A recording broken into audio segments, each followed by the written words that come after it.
Galina dans le feu. Galina Scotto, courtier immobilier. Je suis présentement en train de faire des visites pour cette magnifique maison à louer à Laval, Vimont. Et j'ai eu plusieurs visites, j'attends une autre. J'en ai eu deux, j'attends une troisième.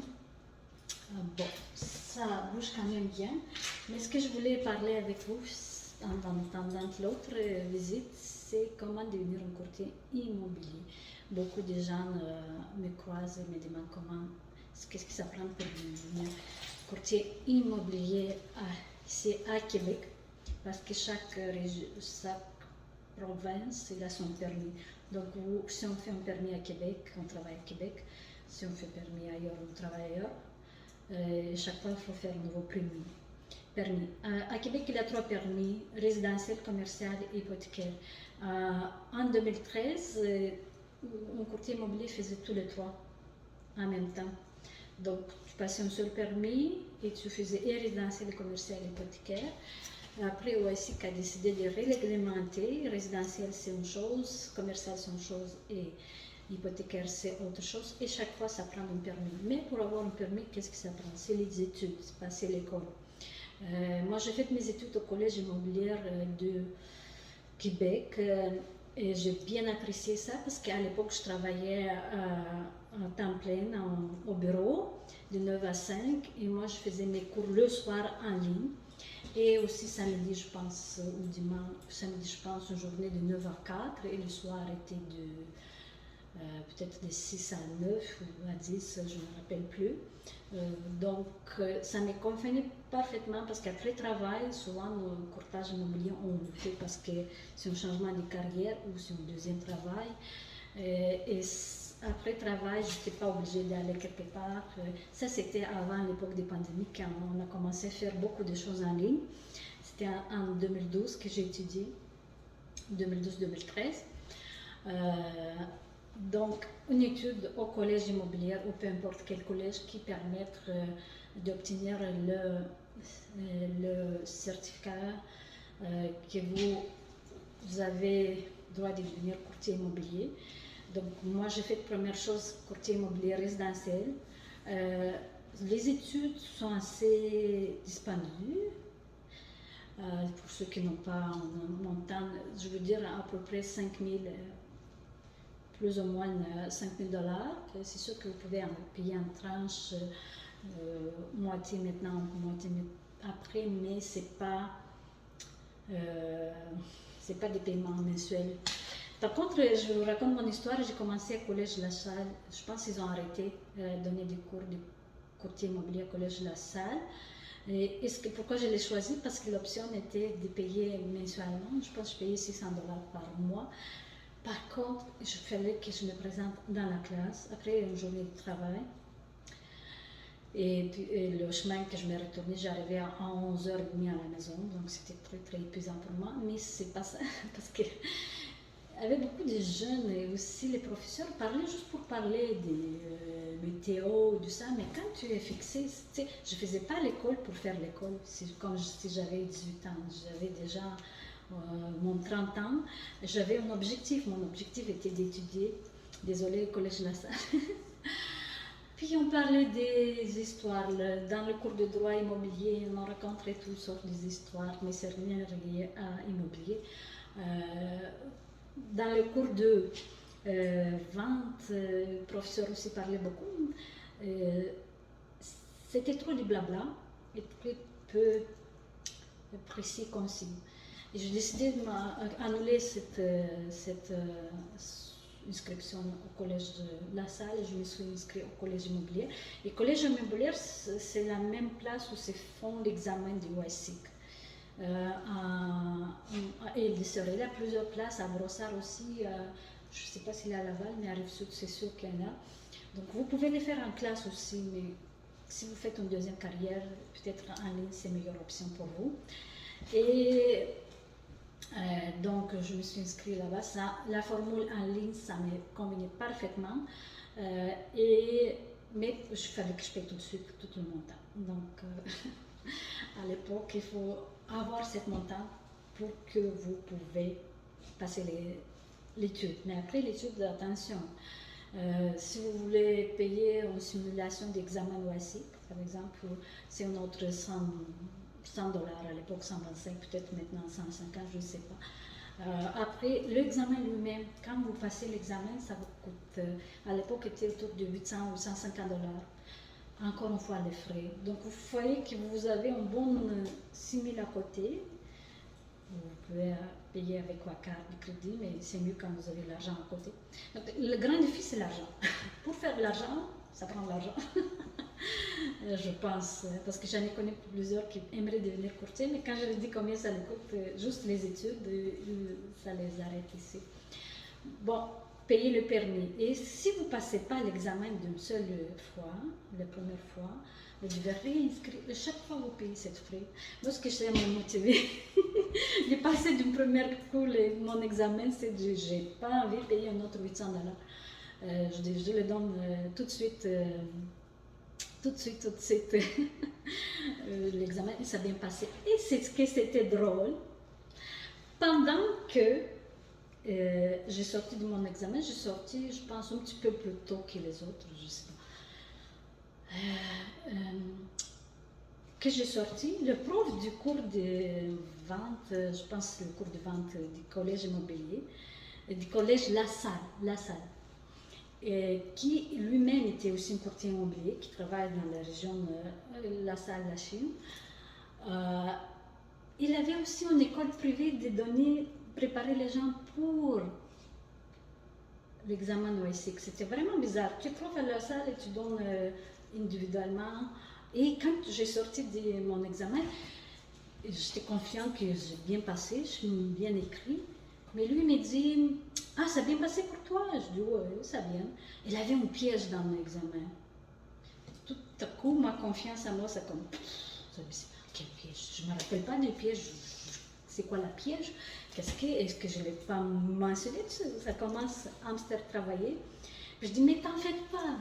Si tu ne passes pas, viens voir mon école privée pour le préparer à l'examen. Bien sûr, c'est notre frais, c'est notre préparation. Je dis, tabarnouche, toi tu donnes.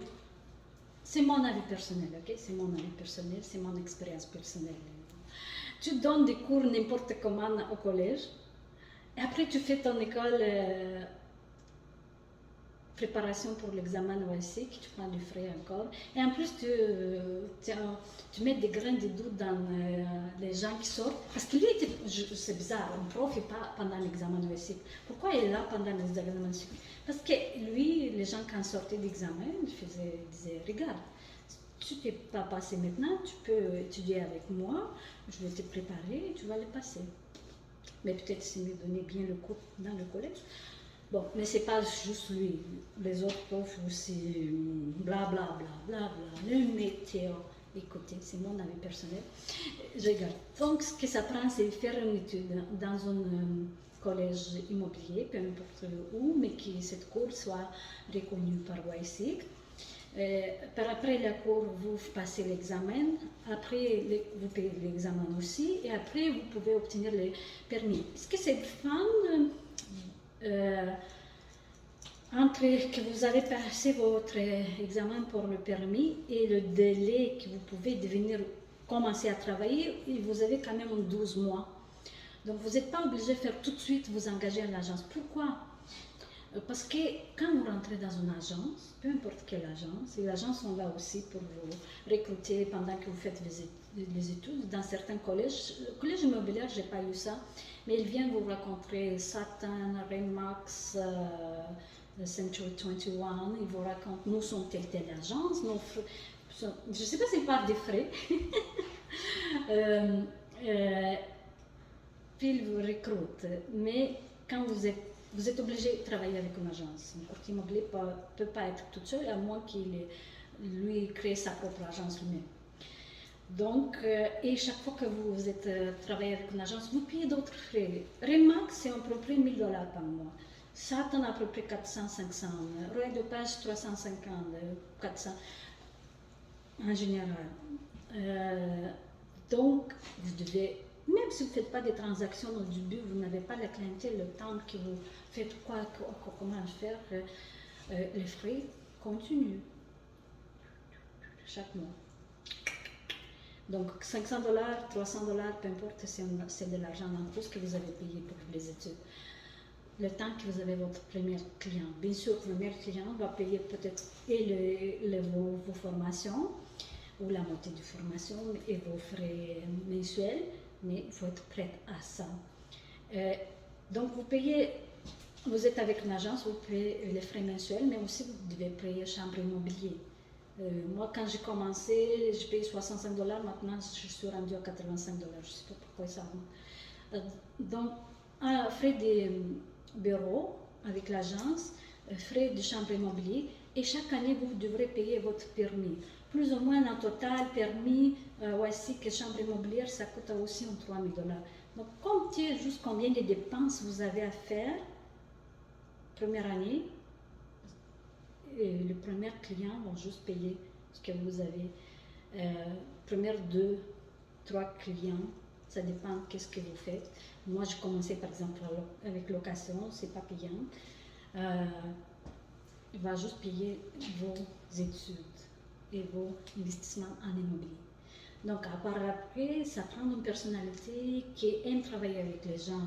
Les gens ne vont pas venir vous-même vous voir. Ah, tu es courtier, good. Viens, je vais te vendre ta maison. Non, il faut être prêt à la sollicitation.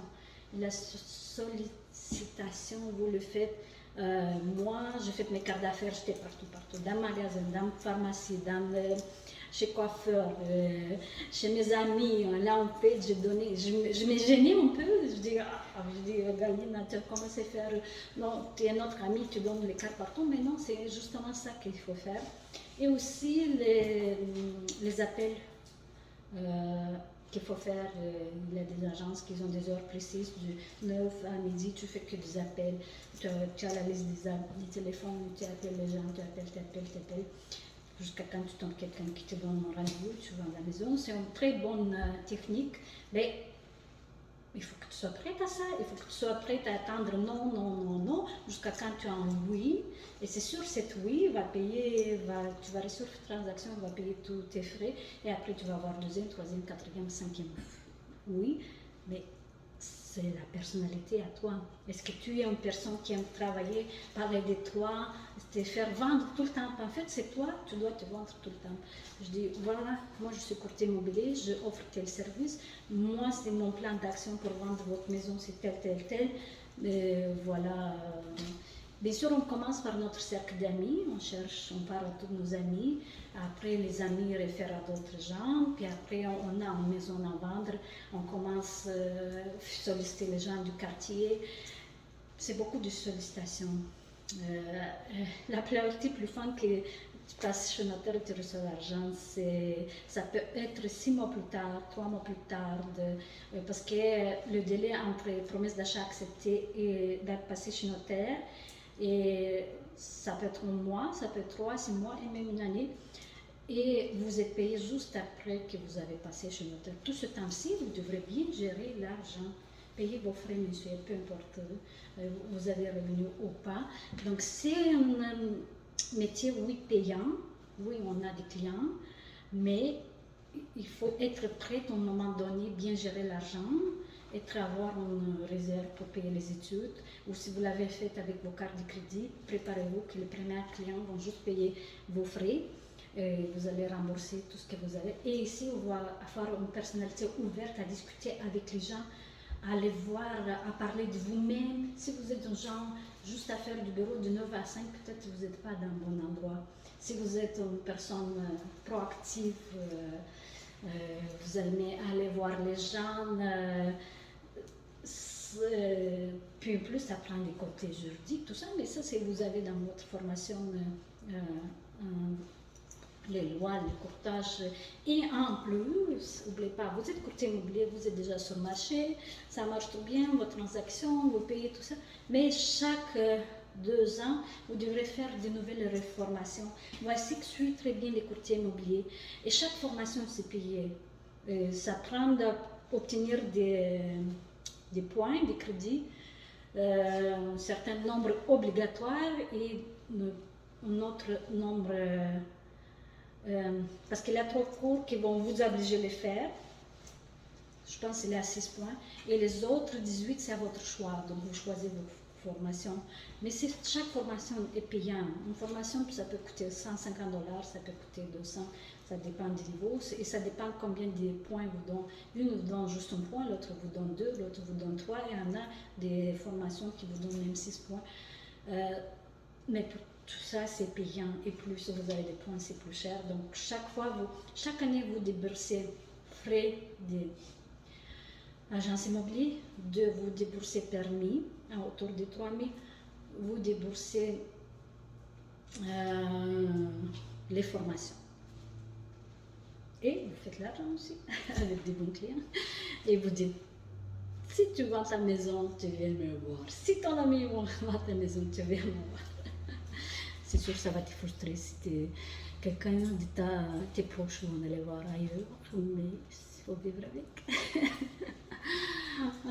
Bon, en général, c'est ça, devenir un courtier immobilier, c'est ça la métier, mais c'est un métier pas pour tout le monde. Si vous êtes genre, dis-moi quoi faire, je le fais de 9 à 5, j'ai oublié mon travail, parce que souvent, c'est ce qu'il faut prévoir.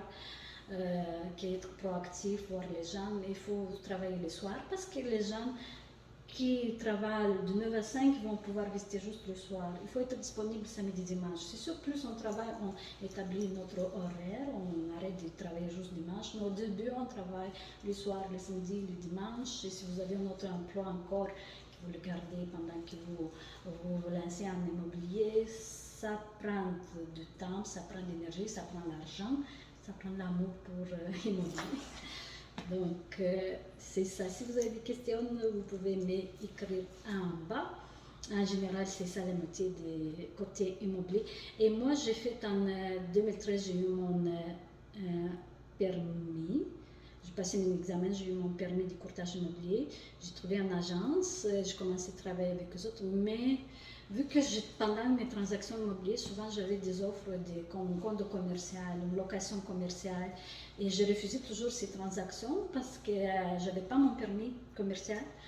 Et dans quelle année j'ai fait, je ne me rappelle pas. En tout cas, dans 3-4 ans, j'ai fait ma formation du courtier immobilier commercial. J'ai refait l'année patente le cours le soir, le samedi, dimanche, pendant je ne me rappelle pas, maximum 6 mois, je pense. Mais vous pouvez le faire à l'école, dans la classe, si vous êtes mieux et à l'aise à ça. Mais après la pandémie 2020, je pense que tout le monde est très habitué à étudier en ligne. Moi, j'ai découvert cette formule beaucoup avant ça. Et j'aimais ça, parce que ça me permettait d'écouter mon cours dans le lycée. J'étais fatiguée. Non, juste être bien dans mon pyjama à étudier. Tu sais, le cerveau continue à travailler. Mais avec télétravail, je pense que tout le monde a compris les avantages d'étudier en ligne, de travailler en ligne. Et c'est ça le général. C'est d'autres choses, ça ne me vient pas dans la tête. Si vous avez des questions, si vous avez aimé mettre mon vidéo, like. Et plaisir de vous voir. Si vous voulez vendre votre maison, je suis là.